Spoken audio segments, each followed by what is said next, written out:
Welcome back to your favorite show, You Are Not the Father. Today, our two undecided parents are Caius Cassius, the brother-in-law of Brutus, and Octavius, the heir to the throne.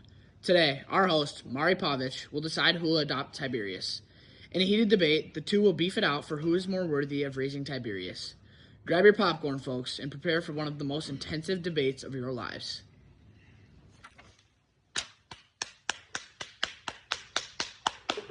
Silence.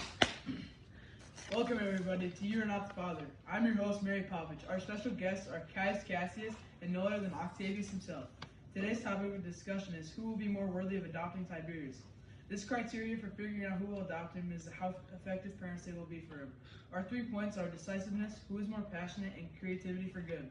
Let's start off with decisiveness. Cassius, what makes you a more decisive leader than infamous Octavius? Well, Mari, I can make quick decisions effectively and have good outcomes. I have learned a lot from my brother-in-law about leadership, and I can proudly say that I'm a more decisive person than that idiot Octavius.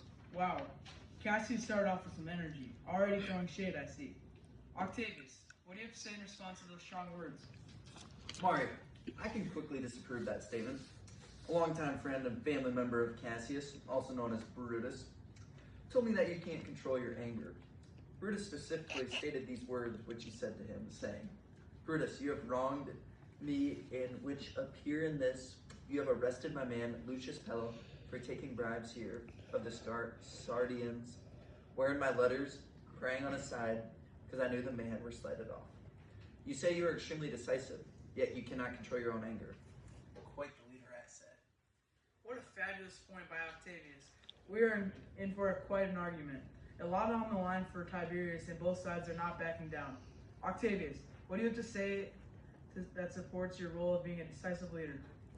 Mari, I think this whole audience knows I'm clearly a better decision maker than the scrub Cassius. My war IQ is the foundation of decisiveness. When I was at war with him at Philippi and discussing with Antony on what side of the field we should take, Antony said he wanted the left side, and in response I said, "No, I'll take the right, you take the left." Due to my knowledge of war, I made a decisive decision that helped us win the war despite Antony having more experience than me.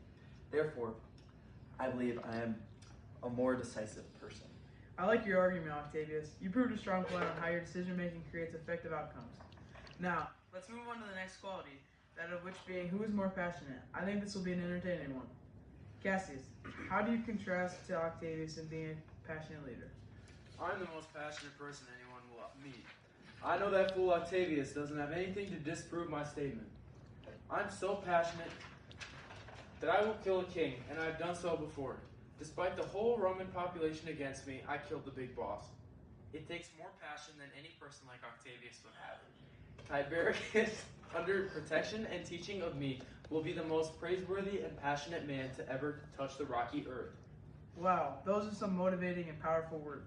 Octavius, what are your thoughts on his words?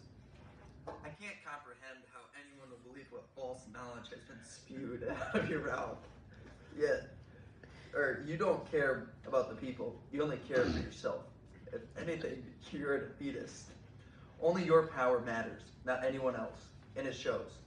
You even said, "I am a coward for how long I have lived, seeing my best friend killed in front of me. Oh, servant, please kill me. Use the sword I killed Caesar with. He has been avenged, and I have given up. And I am unable to go one without my dearest friend. Caesar has been avenged. You should never serve such an amazing child like Tiberius. You're controlling and led Brutus down the wrong path. If it weren't for you, he'd still be alive. And Julius Caesar for what it is well. You once wrote a letter to change. Brutus already confused mine. You posed as the Roman citizens and pretended that they didn't want Caesar as king, and you were frightened of his plans. You stated, "The Romans are in the same position as their ancestors. To this I am the only aspire to live that position." However, I, on the other hand, am a diligent leader. I know this will stir some controversy, although when I had no better option but to follow Antony's plan of killing innocent senators for money, I carefully chose. I didn't just pick a person from the senator list just because I didn't like them. This at least shows I can be mindful and take away qualities from other people instead of controlling someone. I stated, You realize you're a young person, right? These points stated by Octavius really changed how I think of you. Such a widely known person in the Roman Empire, yet unbelievably evil you are. But I really don't want to hear you speak anymore, Cassius. I am ashamed to even sit in the same room with you, let alone speak to you. By official decision, you are not the father. Octavius, you are now the adopted father of Tiberius, with the points you stated and the qualities you described. It was clear to me and everyone else in the room that you are a more worthy and valid leader. It is now your duty to raise Tiberius as you would the Roman people. Audience, I thank you for watching the show. I wish all the best and a good night. And please remember, the world is not a boat for you. When you do something, do it for yourself and not for yourself, and do it for others. See you next time on You're Not the Father.